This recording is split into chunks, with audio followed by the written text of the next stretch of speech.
Okay, back for game 5, and I have a pretty reasonable hand. We got some mana and some things to do. I'll keep.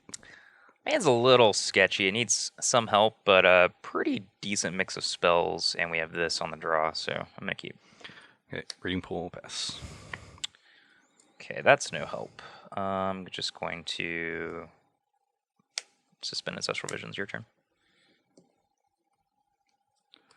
Temple, Spellskite. All right. That might be an issue. That's definitely not good either. I'm just going to...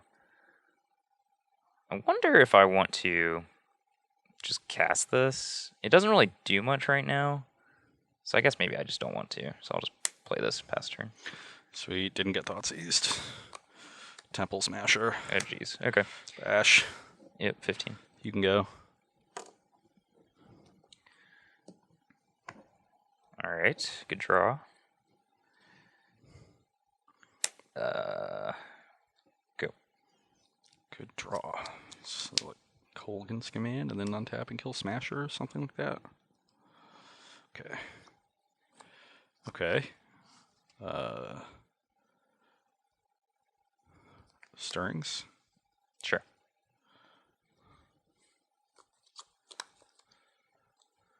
And I'll select one of these. Yeah, that's not good. And I will cast it.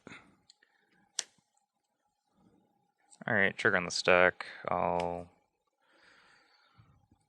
destroy Spellskite, make you discard a card. Okay, I will discard this Windswept Teeth. I will Slaughter Pact your Reality Smasher, discarding Dark Dwellers. Trigger. Well. Yeah.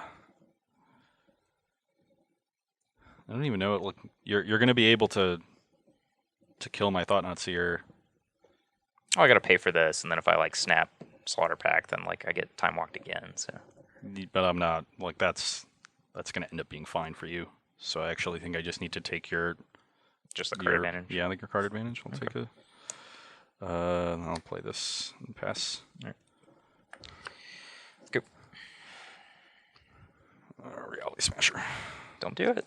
I can't beat that. Actually, what would be good is World Breaker. World Breaker would be a gigantic beating. Attack for 4. 11. 11. Unfortunately, I just have lands. Ooh. Saying there's a chance. Yeah. Visions me. Draw step. Yep, that was pretty great. One thing that's kind of awkward is drawing this might have been worse for us, given the fact that I want to play both of these. I also don't want to just get rid of all of the resources from my graveyard. I guess there's no reason not to just lead on Terminate. Draw a card. Okay, that's not bad. Cast Serum Visions.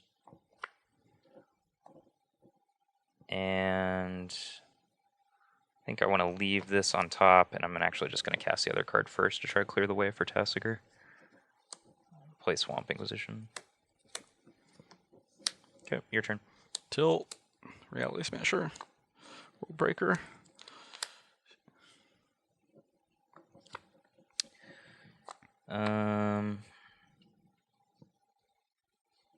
Alright, just play Tasigur. 3, 4, 5. Your turn.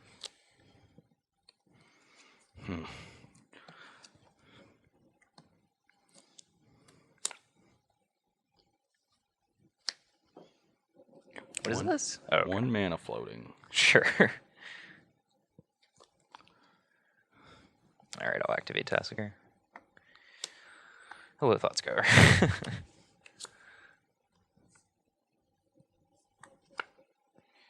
I'm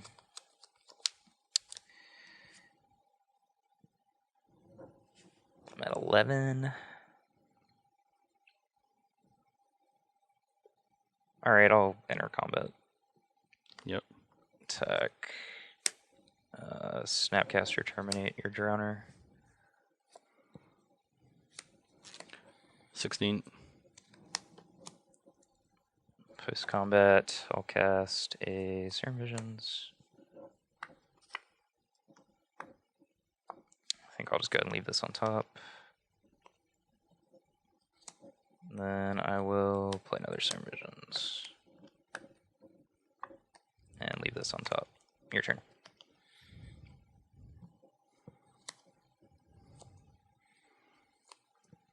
Attack. Is there any difference between being at 9 and 10? I don't think so. Let's go to 9. You can go.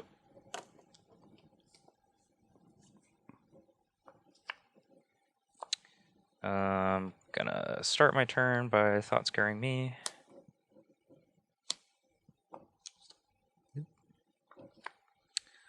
Okay. Combat. Yep. I'm at 10. And play this impasse. I am dead. Yep.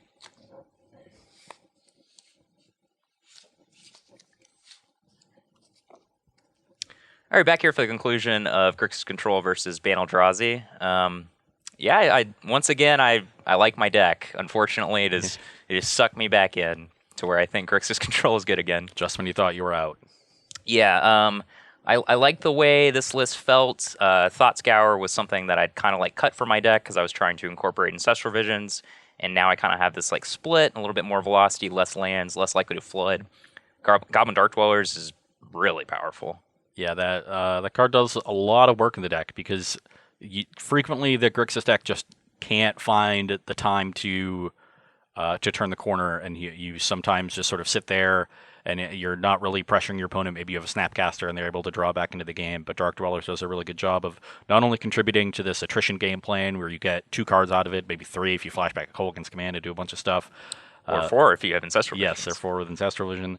And but it also lets you actually start attacking and putting some pressure on your opponent and closing out games. It makes your tar pits better, makes your snaps better, makes your bolts better. And so contributing to that dimension of the deck, I think, is filling a necessary hole. So not surprised that Dark Dwellers fits very nicely into that deck. Yeah.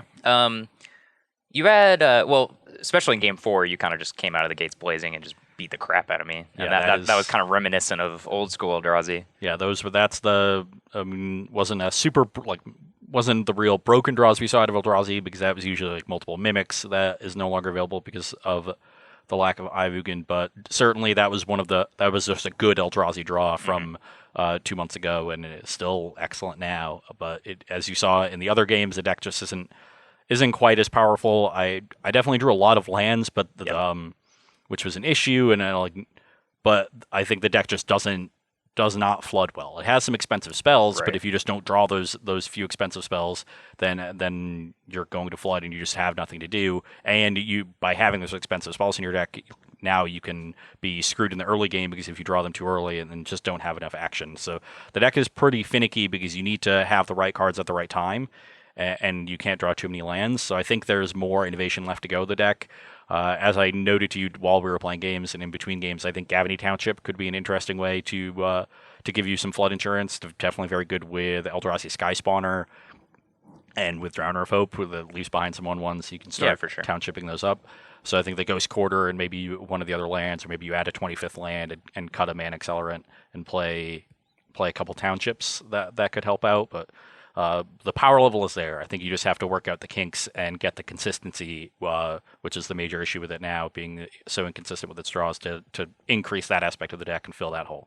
Yep, agreed. The big takeaway for me is, like, previously Eldrazi had the best early game because, like you said, you could just vomit out endless ones, Eldrazi Mimics, and then play like a Thought-Knot Seer and hit your opponent for 10 or what have you, just something nonsense like that. And it also had, like, kind of incidentally the best late game because you had, like, Drowner of Hope plus Eldrazi Displacer, which is on display in this deck as well.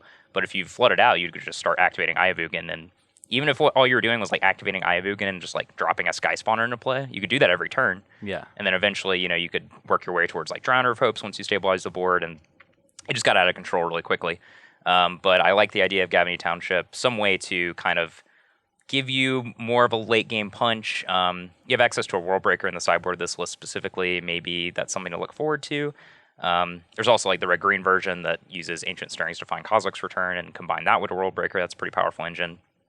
But I do like Displacer plus Drowner of Hope. But I agree with you. There's just like a lot of space to explore with Eldrazi in general. Yeah, Displacer Drowner is very good and gives you a strong endgame when the games are going to be played on the battlefield more, and you do a lot more interacting with creatures and in combat.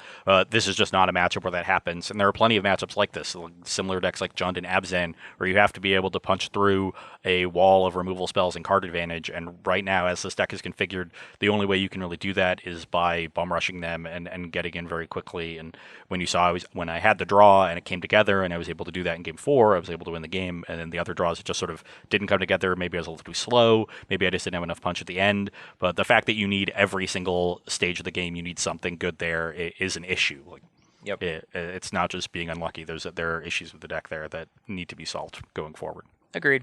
That's definitely true. And I'm probably going to trick myself into playing Grixis yet again at the next Modern tournament I play. So yeah, whatever. Trick yourself. You're probably going to top 8 the tournament anyway. I don't know about that. You're just going to top 8 the tournament and then say your deck is bad. And I'm just going to sit here with my 11-4. Yeah, we'll see. I think the next Modern tournament I'll be attending is the WMCQ, so don't really get to play that many rounds, but we'll see how it goes. Yeah, I'll probably play Grixis. Hopefully you play that many rounds. Well, not 15, but hopefully you play 12 or 13. Quite the anomaly if it was a 15-round WMCQ. But yeah, that would be a big tournament. Yeah. You're going to be there for a long time. Yeah, it's like 2002 regionals all over again. Yep. those are the days. I got my box for top 32ing in the parking lot because they kicked us out of the venue. Those are not fun. Those are really not fun. Yeah, 11 rounds in one day is a lot. Yeah, it is. But yeah, I like what Modern is in general right now. It actually feels a lot about creatures now that like Splinter Twin's gone, Amulet Bloom's gone. Eldrazi's been phased out a little bit. It's a fair deck now. Yeah, the really powerful non-interactive decks are still there, but the reason those decks weren't dominating before in the way that, say, Amulet Bloom would, that was because they're just not quite as good. And having them be a step below in power level is very good for the metagame, and people were afraid that they might end up being too good after the bannings, and that hasn't proven to be the case. So yeah, Modern is in a great place right now. I think I mentioned in our Factor Fiction we did the other week, it's like the only thing that's killing you on turn 4 right now is creatures, so it's something that you can actually interact with. So yeah, Modern's pretty fun. I like it. Yeah, well, good luck in your WMCQ. Thank you. If you also think Modern is beautiful, fun, if you also think Modern is fun Ross. At home, you can play it this weekend at the SCGTour stop in Dallas, Texas. It'll be in Fort Worth. Yeah, but they're right next to each other, so that's okay. But they're also gigantic. It's like 45 minutes. How are cities that big? I'm not letting you do this. I'm not letting you do this. It couldn't be all good. You can join us in Dallas, Fort Worth, play some Modern. Ryan Overture from the Matthias Hunt will be commentating there. So join us either on SCGLive, check them out, or join us in person for Modern. Format's just fantastic right now. Yep. After the Eldrazi bans, it feels very good. It's a lot of fun to play. People love Modern. Come out and join us.